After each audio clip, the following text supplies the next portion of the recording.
이번 주부터 20대 국회 상임위원회가 산적한 현안들을 풀기 위해서 본격적으로 활동에 나섰습니다. 네, 오늘은 미래창조과학 방송통신위원회 국민의당 안자인 김경진 의원과 함께 앞으로 미방위가 풀어야 할 문제들에 대해 이야기하는 시간 마련했습니다. 안녕하십니까? 안녕하십니까? 네. 자, 가장 먼저 많은 분들이 궁금해하실 것 같습니다. 홍보비 리베이트 사건 때문에 네. 천정배 안철수 공동대표가 사퇴를 했습니다. 네. 제3당으로서 위상이 상당히 떨어져 버렸는데요. 네. 당내 분위기가 어떻습니까? 우선 국민 여러분께 죄송하다 이런 말씀부터 먼저 드리겠고요. 이제 이번 기회에 저희 당이 여러 가지 부족했던 점이 많은데 그런 점을 보충해 나가는 시간 또 자성의 시간으로 삼아야겠다 이렇게 의원들이 마음 먹고 있습니다. 그래서 지금까지 이제 저희 당이 총선을 치르면서 어느 정도 정책의 큰 틀의 골격은 제시했지만 세부적인 정책의 내용을 완전히 채우지는 못했거든요. 그래서 이런 내용을 채우는 작업을 진행하고 또 당의 조직이라든지 회계 운영이 지금까지 상당히 좀 부족한 면들이 많았습니다. 그래서 그런 부족한 점들을 꼼꼼하게 점검해서 채워나가는 시간을 가져야겠다라는 생각을 하고 있고요. 그래서 당장 이제 박지원 이 원내대표가 이제 비상대책위원장이 됐는데 이 박지원 대표를 중심으로 해서 어쨌든 우리 당이 지금까지 부족한 점이 무엇인가 그것을 하나하나씩 각별로 따져가 보기로 이렇게 마음을 먹고 있습니다. 네. 네, 미방위 현안 중에 하나가 단말기 지원금 상한제 폐지 여부인데요. 네. 이 문제가 지금 논란이 일고 있는데 네. 무엇 때문일까요? 이제 이 제도가 2014년 10월부터 생겼거든요. 근데 이제 그 이전에는 어떤 사람은 핸드폰을 샀는데 단말기 보조금을 70만 원, 80만 원까지도 받고 어떤 사람은 100% 그냥 가격 그대로 다 이렇게 네.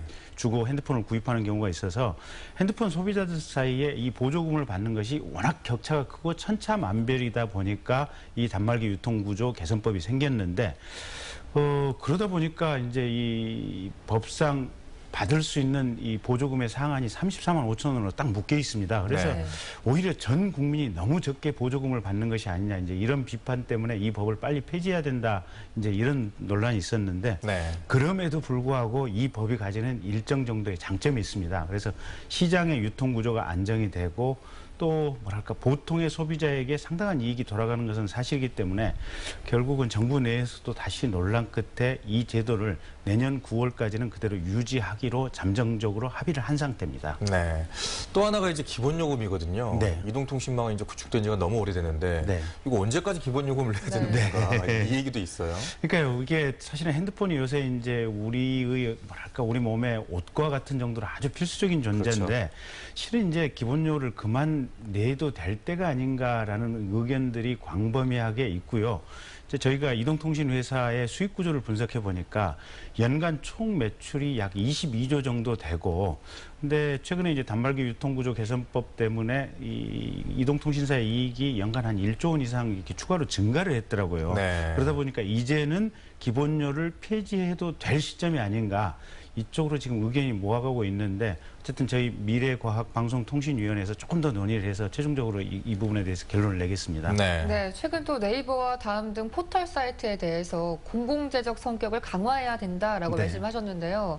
구체적으로 어떤 내용일까요? 그러니까 이제 이 네이버와 다음이 최초에 생긴 20년, 30년 전에는 이 부분이 일종의 이제 벤처 기업이고 국민들에게 새로운 어떤 정보 서비스를 제공하는 것이었는데 이제는 전 국민이 이 네이버와 다음 없이는 살 수 없는 일종의 그러니까 우리가 차를 타고 가는 도로, 항만과 같은 존재. 네. 우리가 사람 그냥 병원에 가는데 병원에서 의료 서비스도 지금 공공의료 아니겠습니까? 네. 그러니까 가령 저희가 물건을 살 때도 네이버 다음 검색을 통해서 사게 되고 심지어는 부동산 중개, 집을 살 때도 이 네이버 다음 검색 서비스를 통해서 이렇게 집을 알아보고 구입을 하게 되거든요. 네. 그러다 보니까 우리의 생활 영역, 모든 산업 영역에 네이버와 다음과 같은 이 거대 포털이 걸쳐 있기 때문에 결국은 이게 사적 영리 기업의 이 역할을 맡기는 것이 타당한가?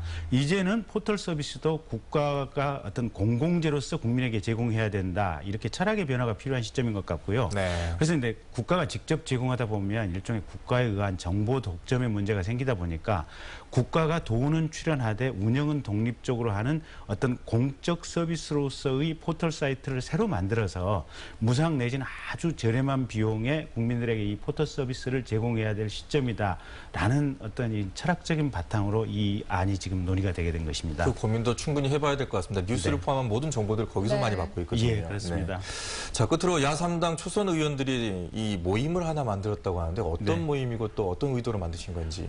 이제 따뜻한 미래 사회를 준비하는 모임인데요. 네. 사실 우리가 북유럽 국가 하면 복지 시스템이 완벽하게 지금 준비돼 있지 않습니까? 네. 근데 그러면서도 실은 국민들이 이제 이 복지를 위해서 자기가 받은 월급의 50% 가까이를 세금으로 그냥 기꺼이 납부하는 이런 나라들이거든요. 그래서 이런 나라들의 국민들의 마음, 세금을 내는 이렇게 편안하게 세금을 내는 마음, 또 어떻게 시스템이 이렇게 잘 정비가 돼 있을까? 이런 부분을 우리가 연구해서 우리 사회에 빨리 흡수할 수 있을까? 이런 점을 연구하기 위한 모임이 이 모임입니다. 네. 북유럽 쪽은 또 교육에 대한 만족도가 상당히 높더라고요. 네. 네. 예. 자, 그렇게 만족도 높은 사회가 빨리 좀 됐으면 좋겠습니다. 오늘 나와주셔서 고맙습니다. 고맙습니다.